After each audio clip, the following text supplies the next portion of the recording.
देखिए, अगर 1000 के स्टाम्प पर आपका भी कुछ लिखा हुआ है तो आपका जो है मान्यता नहीं है, ये समझ लें, इसका कोई मान्यता नहीं है। क्यों नहीं है? आप कहेंगे कि आपकी जमीन का रजिस्ट्री भी 1000 के स्टाम्प पे, बहुत सारा कागजात होगा जो कि 1000 के स्टाम्प पर आपका लिखा होगा, लेकिन आप समझ लें कि अगर जो भी है उसका मान्यता जो है वो नहीं है। तो सबसे पहली बात कि इसका मान्यता तभी होता है, यानी ये मान्य तभी होता है जब ये जो रजिस्टर्ड हो। मतलब ये अगर बिना रजिस्टर्ड के सिर्फ आप इसको रखे हुए हैं और इस पे जो है सिर्फ सारा बात मेंशन कर दिए हैं, पक्ष का सिग्नेचर आपने ले लिया है, ठीक है, तो इसका मान्यता जब तक ये रजिस्टर नहीं होगा, इसका मान्यता कोर्ट में नहीं होगा। ठीक है, बहुत ऐसे विवाद होते हैं कि लोग इसको सबूत के तौर पे पेश करते हैं, लेकिन ठीक है आप पेश कर सकते हैं, ठीक है आप पेश कर सकते हैं अगर आपका ऐसे पहले कुछ एग्रीमेंट हुआ है, प्रोसेस हुआ है। लेकिन अगर आप जो है इस पे लिखेंगे, सिग्नेचर करेंगे और ये सोचेंगे कि जमीन आपकी हो जाएगी, प्रॉपर्टी आपकी हो जाएगी, आपका अधिकार हो गया, आप भविष्य में दावा पेश कर लेंगे उस पे, कानूनी आपका अधिकार है, तो ऐसा किसी भी प्रकार का अधिकार आपको प्राप्त नहीं है, कोई भी कानूनी अधिकार नहीं है आपको। यानी अगर ऐसा आप किए हैं तो अभी भी वक्त है, आप जा सकते हैं और अपना जो दस्तावेज है उसको रजिस्टर्ड करवा सकते हैं। एक हर जो है प्रॉपर्टी एक्ट में अगर बात करें, ट्रांसफर एक्ट है, तो उसके लिए एक प्रोसेस बना हुआ है, प्रोसेस को आपको फॉलो करना पड़ेगा और उस प्रोसेस को अगर आप फॉलो करेंगे तभी उसका मान्यता जो है वो होगा। सवाल है कि सर मेरे नाना का जमीन मेरा भाई 1000 के स्टाम्प पर मेरे माँ के ये लिखवा के मुझसे सिग्नेचर करवा लिया कि मेरे पिताजी मेरे हिस्से कर मेरी शादी किया है, इसके लिए मैं जमीन में हिस्सा नहीं लूंगी, जबकि ये बात स्टाम्प पर लिखा गया था और उससे पहले मेरी माँ की मौत हो चुकी थी।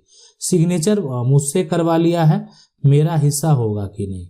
ठीक है, प्लीज हेल्प मी। देखें, एक होता है कि एक तरह से अगर बोलें कि ये अगर एक तरह से होता है कि संपत्ति के विभाजन में एक अपना पक्ष देकर एनओसी देना।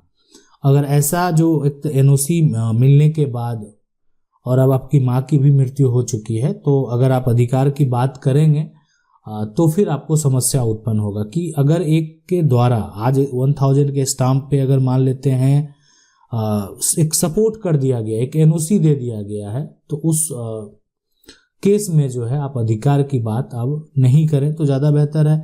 हाँ, लेकिन रही बात की संपत्ति में अधिकार, अगर माँ पैतृक संपत्ति है, माँ आपकी एक हिस्सेदार है, जो है आपका हक बनता है। कानूनी लड़ाई जो है आप अगर लड़ना चाहते हैं, आप वो एक तरह से फर्जी तरीके से किया गया है, आप अपने पक्ष के गवाह रखना चाहते हैं, उसको गलत साबित करना चाहते हैं, तो फिर आप जो है सिविल कोर्ट में आपको केस फाइल करना पड़ेगा। हक के लिए आप अपना दावा पेश करेंगे तो आप अपना हक प्राप्त भी कर सकते हैं।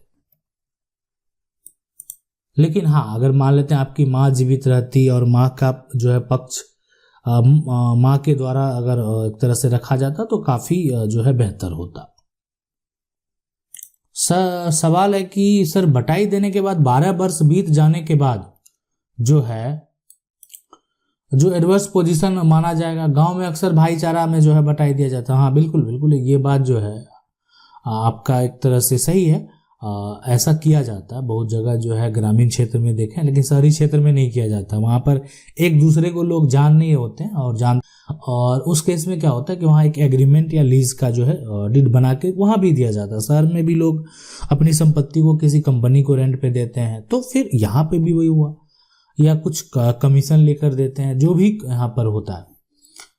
लेकिन सीधी बात यह है कि हमारा कानून ये नहीं कहता है। कानून जो है अब एडवर्स पोजीशन का दावा करना जो है, अब दावा करने से उसकी संपत्ति नहीं हो जाती है, लेकिन ग्रामीण क्षेत्र में भी आज आपको देखने को मिलेगा कि लोग जो है बिना एग्रीमेंट के जो है अब नहीं देते हैं, इसलिए कि समस्या उत्पन्न हुआ है, इसके लिए नहीं देते हैं।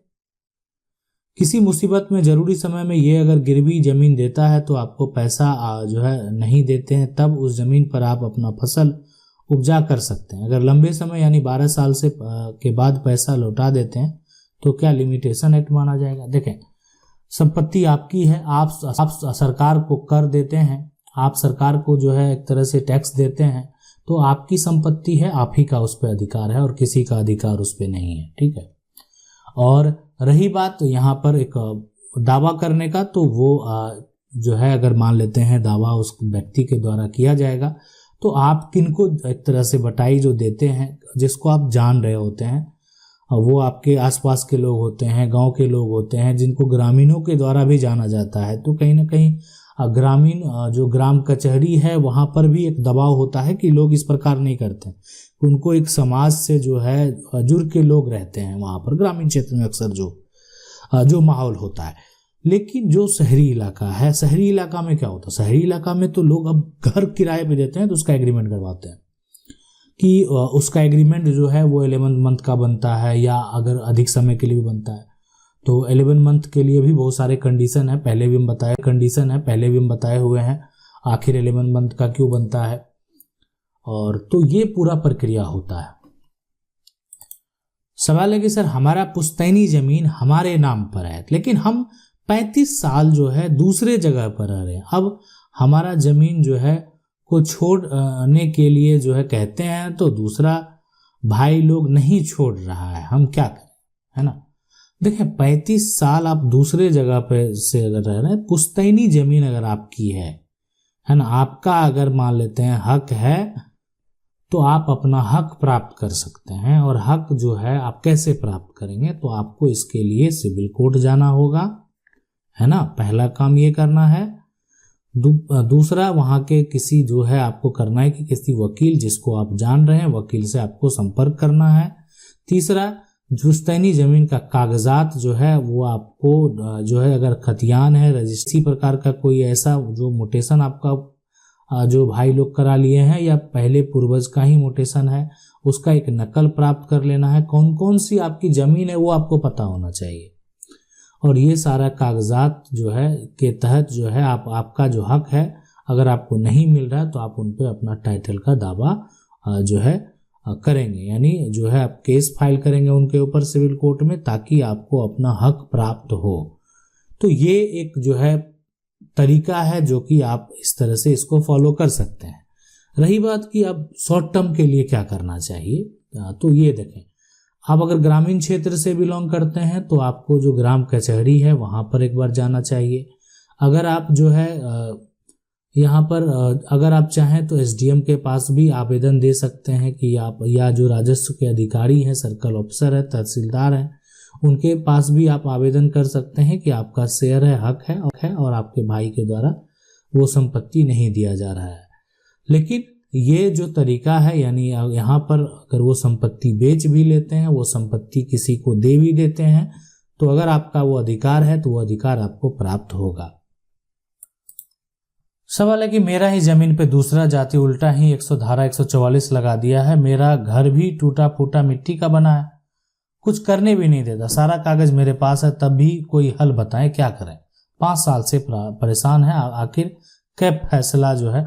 देखें धारा 144 कोई हल नहीं है, सबसे बड़ी बात है, ना कोई बड़ी समस्या है, सिर्फ रोकथाम है विवाद के लिए। विवाद जो है एक तरह से अगर हो जाता है ना, तो 144 लगा दिया जाता है। अब है सवाल है कि आपका जो भी जैसा भी घर है, लेकिन जमीन का कागजात जो है अगर आपके पास है और इस तरह का समस्या अगर आपके साथ उत्पन्न होता है, तो आप एक बार जिला कलेक्टर, जिला अधिकारी के पास प्रोसेस को सही तरीके से नहीं कर सकते हैं तो आप किसी वकील से संपर्क कर लें, है ना, ताकि उसको भी एक तरह से पूछा जाएगा कि बार बार इनके ऊपर क्यों एक्शन लेते हैं, क्या कारण है, क्या समस्या है आपको इनसे ऊपर। तो ये प्रक्रिया आपको जरूर पहले करना चाहिए। सवाल है कि सर प्लॉट मेरी माता के नाम से था, उस पर मेरे 2 भाई कब्जा करके बैठे हैं, मेरा हिस्सा नहीं दे रहे हैं, ठीक है, लड़ने पर आ जाते हैं और बार बार जो है लड़ाई झगड़ा करते हैं, तो उस प्रॉपर्टी पर जो है मकान और दुकान बना लिया है जिस पर हमारा भी पैसा लगा हुआ है ना, अपना हिस्सा जो है कैसे प्राप्त करूं सर। देखें सबसे बड़ी बात है कि जो ये प्लॉट है, ये जो जमीन है ना, ये आपका माता के नाम पर है, ठीक है। अब आपका भाई जो है इस पे यहाँ पर कब्जा कर लिया, कब्जा करके बैठे हुए, आपको हिस्सा नहीं दे रहा है, कब्जा करके बैठे हुए, आपको हिस्सा नहीं दे रहा है। तो पहला ये सवाल यहाँ पर ये उठता है कि जो मकान बना लिया, जो किया, वो तो अलग बात है, आपने पैसा दिया चाहे नहीं दिया, उस जमीन पे आपका हक है तो उस मकान पे भी आपका हक है। ज्वाइंट है परिवार, आप हकदार। अब ये सवाल उठता है कि माँ किसके पक्ष में है। ठीक है, माँ के नाम संपत्ति है और माँ के नाम अगर अर्जित संपत्ति है तो माँ का पूरा अधिकार है। माँ चाहेंगे तो किसी एक बेटे को दे भी सकते हैं। अब यहाँ पर उस केस में आपको क्या करना चाहिए? अगर आप विवाद करेंगे और माँ उसी के पक्ष में है जो भाई दुकान बनाकर बैठा हुआ है, तो अगर माँ उस भाई को, उस बेटे को वो संपत्ति दे देंगे तो और समस्या हो जाएगा, इसलिए उसका पूरा अधिकार हो जाएगा और कानूनी तौर पे आप कुछ भी नहीं कर पाएंगे। लेकिन अगर माँ नहीं है, ठीक है, अगर माँ जो है नहीं है, उस केस में जो है आप अपना दावा पेश कर सकते हैं और बना भी लिया है तो आप अपना अधिकार भी जो है कानूनी तौर पे प्राप्त कर सकते हैं। आपको कानूनी रूप से आपको अपना हक मिलेगा। ठीक है, लेकिन अगर मान लेते हैं कि माँ अभी जीवित है, उस केस में यह डिपेंड करता है कि माँ के नाम संपत्ति है तो माँ किसके पक्ष में है। आशा करते हैं वीडियो अच्छा लगा होगा। वीडियो अच्छा लगा, वीडियो को लाइक जरूर कर दें। चैनल को पहली बार देख रहे हैं, सब्सक्राइब करके जो बेल आइकन है उसको जरूर दबा लें। मिलते हैं अगले वीडियो में, तब तक के लिए जय हिंद।